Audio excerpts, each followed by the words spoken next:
बहुत अच्छा लग रहा है आपको देखकर और आप काफ़ी इंटरेस्टिंग समय पर स्वरूप हमारे साथ जुड़े हैं क्योंकि देखिए साल 2025 काफ़ी इंटरेस्टिंग रहने वाला है मार्केट्स के लिहाज से क्योंकि कई सारे क्रिटिकल फैक्टर्स प्ले करेंगे जहां पे यूएस में नई सरकार आती हुई दिखेगी।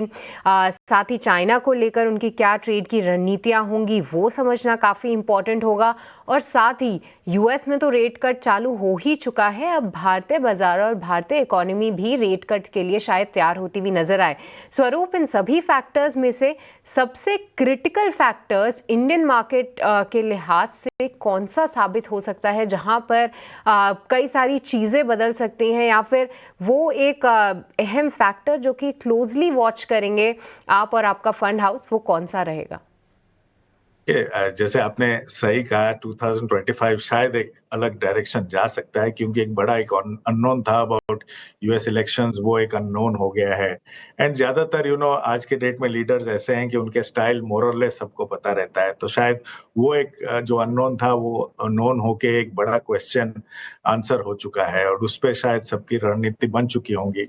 What to expect from the US. Yes, US China एक एक बहुत बड़ा इंपॉर्टेंट सवाल रहता है। Will wait for how it turns out. कोई उस पे प्रोजेक्ट करके कोई फायदा नहीं होता है। We are a fund management unit, ज्यादा प्रोजेक्शन में जाते हैं, डेटा देखते हैं, उसके बाद हम अपना निर्णय लेते हैं। तो वो एक बड़ा सवाल है। बट पॉइंट इज, देखिए जैसे मैंने कहा कि ये सब डेटा पॉइंट्स ऐसे हैं और वर्ल्ड एक ऐसा माहौल में है, ये फ्रेजिलिटी थोड़ा बहुत टाइम चलेगा। एंड वो फ्रेजिलिटी में ही अपॉर्चुनिटी है। Please understand that in all volatility opportunity रहती है और उसका फायदा लेना एक एक अच्छा फंड मैनेजर का गुण होता है। तो वो अगर थोड़ा साइड में देखें, जो हम मानते हैं कि एक जो cyclical nature of the market वो शायद चेंज होगा।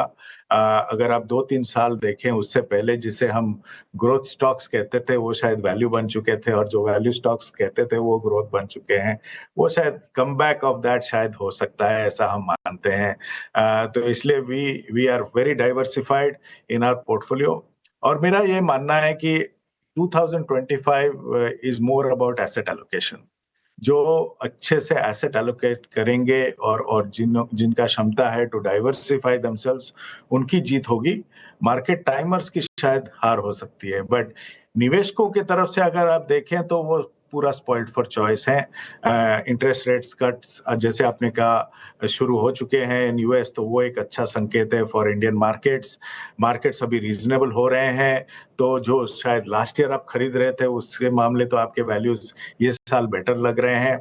और because of the fragility of the market, commodities भी रहेंगे एक एक अट्रैक्शन पॉइंट ऑफ व्यू। तो पोर्टफोलियो कंस्ट्रक्शन के लिए मेरे हिसाब से 2025 बहुत एक अच्छा साल रहेगा।